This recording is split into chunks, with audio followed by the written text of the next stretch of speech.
Assalamualaikum warahmatullahi wabarakatuh. Waalaikumsalam warahmatullahi wabarakatuh. Kembali lagi di channel Wira Kencana Official. Apa kabar kalian semua? Semoga kalian semua yang menonton video ini diberikan kesehatan, dilancarkan rezekinya. Amin. Ya Rabbal Alamin. Jumpa lagi bersama saya di sini. Saya akan membawakan sebuah kisah yang sangat seram dan mencekam.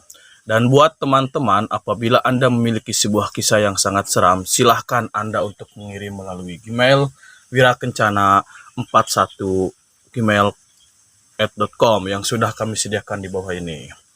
Ya, buat sahabat di sana dan subscriber Wira Kencana Official yang belum subscribe-nya, yang belum like, yang belum share ke teman-temannya, share sebanyak-banyaknya. Intinya kita akan mengungkap tentang bab persantetan. Tentang bab persantetan kali ini. Di malam ini kita akan membahas tentang santet. Jadi gini guys, jadi santet adalah proses mencelakakan, merugikan, sampai bertindak jahat kepada seseorang atau target. Caranya adalah dengan ilmu hitam, jarak jauh, ya. Berarti santet itu bisa jarak jauh, jarak dekat juga bisa ya? Iya. Ada berapa metode juga. Yang menggunakan banyak medium tersebut dikirim oleh para dukun atau orang pintar yang disewa oleh penyantet. Berarti kalau nyantet itu Kang Budi mungkin media-medianya banyak ya, Banyak di sekali. luar sana. Terus jadi gini Kang Budi, media-media santet itu salah satunya itu apa Kang Budi? Salah satu dari media santet itu yang sering dipakai atau dominan terjadi Ya. itu jarum. Oh, berarti medianya itu jarum. Ya, yang paling dominan sering dipakai oleh dukun-dukun jarum. Ada juga terkadang tanah, telur, dan seperti silet, paku, beling. Jadi intinya tuh gimana si dukunya itu akan mengirimkan apa dari si penyantetnya yang nyewanya. Inginnya ibaratnya gimana nih si orang sakit atau hanya sebatas sakit-sakit biasa atau meninggal atau sampai gejala yang sulit disembuhkan atau ingin dikasih paku dan lain-lain. Jadi gimana si orang yang nyewa si dukunnya itu. Jadi tergantung yang tergantung permintaan berarti. Betul. Ya, berarti tergantung yang minta ke dukunnya itu maunya itu kayak gimana ya guys. Jadi santet itu medianya itu kebanyakan benda-benda tajam ya guys, yang melukai yang melukai, yang dilakukan oleh dukun, dan itu juga permintaan dari penyantet. Ya, si penyantet itu. Jadi Kang Budi, kalau misalkan gini nih, jadi santet itu sebagian dari ilmu apaan Kang Budi? Kalau santet itu dominan sudah pasti orang awam juga mengetahui itu udah pasti dominan dengan ilmu hitam. Berarti santet itu ilmu hitam. Ya, dan ilmu hitam ini juga sudah hadir di antara masyarakat sejak zaman para nabi. Itu meskipun lama berarti ya. Meskipun begitu juga sering dengan perkembangan zaman ya, banyak yang mulai tidak percaya dengan ilmu-ilmu seperti ini. Meski tidak percaya, tetap saja ada kasus-kasus yang melibatkan santet sampai saat ini. Jadi antara pro dan kontra, antara si orang zaman modern kayak gini apa masih ada sih santet. Itu tuh masih ada. Kebanyakan orang kayak gitu kan ya. Iya. Kebanyakan orang yang berpikir, jadi teman-teman, kebanyakan orang yang berpikir kalau santet itu nggak ada. Ternyata santet itu emang ada udah dari zaman Nabi, bahkan Kanjeng Nabi juga pernah kena sihir. Kalau dari para zaman Kanjeng Nabi itu sihir bahasanya. Iya, jadi sekarang mungkin dirubah jadi. Iya, seiring perjalanannya waktu, perkembangannya zaman, jadi santet lah gitu.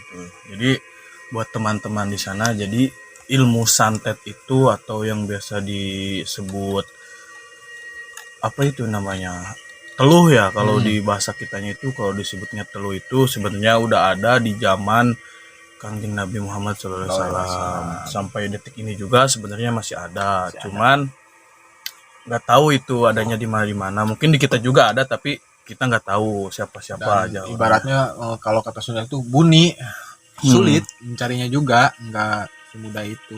Ya kan dia juga menjaga pamor dia lah. Sekarang kan emang antara membedakan ustadz dengan dukun tuh udah samar-samar sekarang tuh. Udah hampir sama. Jadi gitu ya Kang Budi ya, penjelasan Kang Budi yang tadi di pertama. Penjelasan yang kedua Kang Budi berikutnya, ciri-ciri rumah yang terkena santet itu kayak gimana ya? Ciri-cirinya nih, misalkan rumah yang ini kena santet, pasti kan ada perbedaan tuh Kang Budi. Ya perbedaannya itu kayak gimana Kang Budi? Kalau ciri-ciri dari rumah yang terkena santet ya, atau orang korban juga, adanya cahaya aneh di sekitar gejala si orang sakitnya atau si rumahnya. Jadi terkadang tuh ada, kalau di kata bahasanya itu, istilahnya itu kadang ada cahaya banaspati yang ditelah. Banaspati itu seperti cahaya merah seperti api yang terbang ya, yang terbang kayak bola api sekelilingan rumah berarti. Nah, seperti itu kayak bola api. Jadi itu adanya cahaya. Hal ini juga salah satu ciri yang bisa mudah terlihat adalah adanya sebuah cahaya yang melesat ke rumah Anda. Jika itu adalah santet, maka dalam waktu dekat akan ada anggota keluarga mengalami sakit atau meninggal dunia, seperti itu. Jadi meninggal dunia juga mendadak lah. Jadi karena kan misalnya orangnya tuh sehat-sehat walafiat ya, tiba-tiba dia sakit tanpa sebab, seperti itu. Dan adanya sebelum kejadian si orangnya tuh sakit melihat keganjalan, hal-hal ganjil lah gitu. Ya, jadi gitu teman-teman, tadi yang diceritakan sama Kang Budi itu ciri-ciri rumah yang terkena santet atau orang yang terkena santet itu. Mungkin yang pertama yang saya tangkap itu, kalau dari rumah itu ada kiriman cahaya atau cahaya banaspati yang ada di sekeliling atas rumah kita. Terus kalau misalkan yang terkenanya langsung ke manusianya itu berarti langsung yang mungkin kalau dia nyantetnya cuman buat bikin sakit, mungkin tergesa-gesa gitu ya Kang Budi ya, bisa. Mungkin kalau yang mau bikin langsung meninggal, mungkin langsung meninggal gitu aja ya Kang Budi. Dan itu juga ibaratnya persantetan juga Kang Hakim, semuanya itu atas izin dari Sang Maha Kuasa ya, Allah Subhanahu wa Ta'ala. Kalau nggak ada izin dari Allah Subhanahu wa Ta'ala, itu meskipun santet mau dukunnya segimana jagonya itu nggak bakal nyampe kalau nggak ada izin dari Allah. Itu tuh diizinin, cuman nggak diridoin gitu. Ya, jadi buat teman-teman, kata Kang Budi juga tadi yang saya tangkap, bahwa nyantet itu diizinin sama Gusti Allah, tapi tidak diridoi perbuatan itu. Karena segala sesuatu juga ibaratnya santet atau dan lain-lain itu terjadi kepada kita itu karena udah kehendak semuanya juga. Ibarat cobaan, kita flashback lagi apa diri kita, yang penting gitu. Ya Kang Budi, yang berikutnya saya mau tanya lagi nih Kang Budi. Yang ketiga, cara menangkal santet di rumah itu kayak gimana? Cara cara menamengi kali ya? Cara menamengi santet gitu buat nggak bisa masuk ke rumah atau ya gitulah gitu. Kalau untuk cara menangkal santet di rumah atau keluarga kita intinya itu yang pertama itu kita selalu dekat dengan Allah Subhanahu wa Ta'ala, kita selalu berzikir, istighfar, jangan pernah kosong, gelisah, galau, gundah. Nah, selalu dekat dengan Allah Subhanahu wa Ta'ala. Dan cara pertama ini menangkal santet yaitu seperti itu Kang Hakim, selalu dekat dengan Allah Subhanahu wa Ta'ala. Mungkin dengan berzikir, minta perlindungan, berzikir, Salah satunya sholawat kali ya Kang Budi ya. Iya, pastinya itu.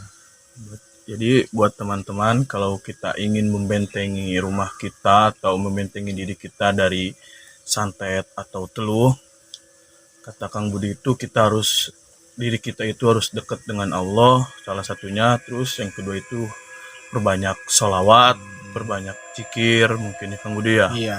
Ada juga emang terkadang ya yang ibaratnya cuman pelantara ya Kang Hakim. Dengan metode mawar merah seperti itu. Kedua cara ini untuk menangkal santet yang ada di rumah bisa dengan mawar merah ini bisa juga menangkal gitu. Bunga mawar merah. Iya. Untuk menangkal gitu. Dan ada juga dengan kurma ajwa. Kurma ajwa tuh yang kecil. Nah, iya, cara menangkal santet juga seperti itu, bisa dengan metode buah-buahan gitu, kurma jadi, kan ya dengan. Jadi menangkal santet juga bisa dengan buah-buahan, tapi buah-buahannya itu yang tertentu yang tadi Kang Budi sebutin. Bisa mawar merah kan ya? Mawar merah itu bisa buat teman-teman yang tuh biasanya yang sering dipakai tuh. Dan merang ketan hitam tuh biasanya juga dipakai tuh. Cara menghindari santet dengan merang ketan hitam tuh, yang ketan hitam ya kayak beras kan, cuman itu ketan hitam. Iya, ya ketan hitam ya ada. Ya intinya masih yang satu itu, kita selalu dekat dengan Allah Subhanahu wa taala, minta perlindungan dari segala mara bahaya yang akan mencelakai kita gitu Kang Hakim. Iya, benar Kang Budi. Yang terakhir Kang Budi, saya ingin Kang Budi deh yang nyampein pesan buat teman-teman subscriber Wira Kencana Official buat lebih mendekati dirinya kepada Allah, biar kita bisa menjaga diri lah lebih jauh dari mara bahaya atau dari serangan santet teluh Kang Budi. Sok silahkan Kang Budi. Tips atau motivasi saran dari saya supaya kita selalu dilindungi dari keganjalan-keganjalan hal-hal yang gaib, hal santet, teluh, guna-guna dan lain-lain yang akan mencelakai kita, keluarga kita, rumah kita. Satu, kita itu selalu berzikir. Intinya kita itu orang Islam sholat. Iya benar. Nah, sholat itu kita pancekin, berzikir juga kita jangan lepas. Ya sudah sholat kita berzikir, misalnya astagfirullah, istighfar, sholawat, bisa subhanallah, alhamdulillah. Banyak kan metode-metode potongan-potongan dari zikir seperti itu.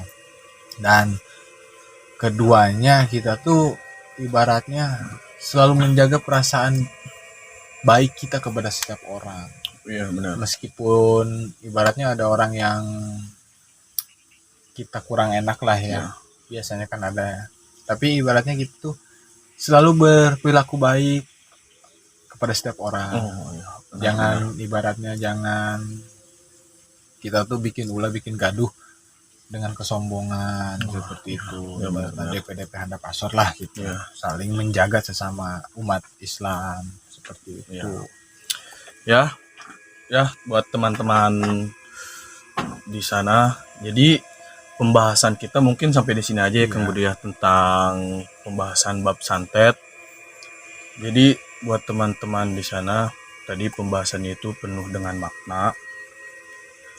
Jadi apabila kita tidak ingin terkena atau gangguan santet, mungkin yang tadi sudah Kang Budi sebutin, yaitu dengan mendekati diri kita kepada Allah. Yang pertama itu, yang kedua itu mungkin kita harus perbanyak sholawat, perbanyak zikir, dan lain itu banyak lah, cuman saya lupa lagi tadi. Jadi buat teman-teman, terima kasih yang sudah subscribe, yang sudah like, yang sudah share, terima kasih sebanyak-banyaknya.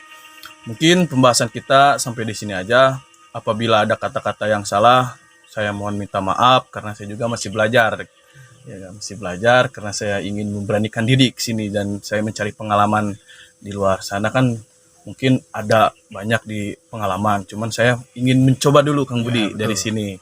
Ibaratnya kan orang itu ibaratnya selalu kita nggak pernah ada kata merasa cukup. Iya. Kalau keilmuan ibaratnya pengetahuan, kan ilmu itu pengetahuan ya, Iya. pengalaman. Kita tuh harus tolabul ilmi itu ibaratnya ada peribahasa, carilah ilmu sampai ke negeri Cina. Negeri Cina. Nah, Iya. jadi jangan merasa cukup dengan apa yang kita tahu, kita harus mengelola lagi kita yang ini nih kita belum tahu. Nah, kita harus cari tuh cara-caranya untuk menangkal juga kan. Iya, siap. Karena ibaratnya meskipun hal gaib atau depresi atau dan lain-lain, kehidupan kita lah intinya kita tuh harus tahu lah cara-caranya. Iya. Jadi jangan sampai kita mengeluh, kita sampai frustasi, kan itu bahaya kan, Iya, siap, mengganggu semuanya aktivitas kita. Ya, ya betul.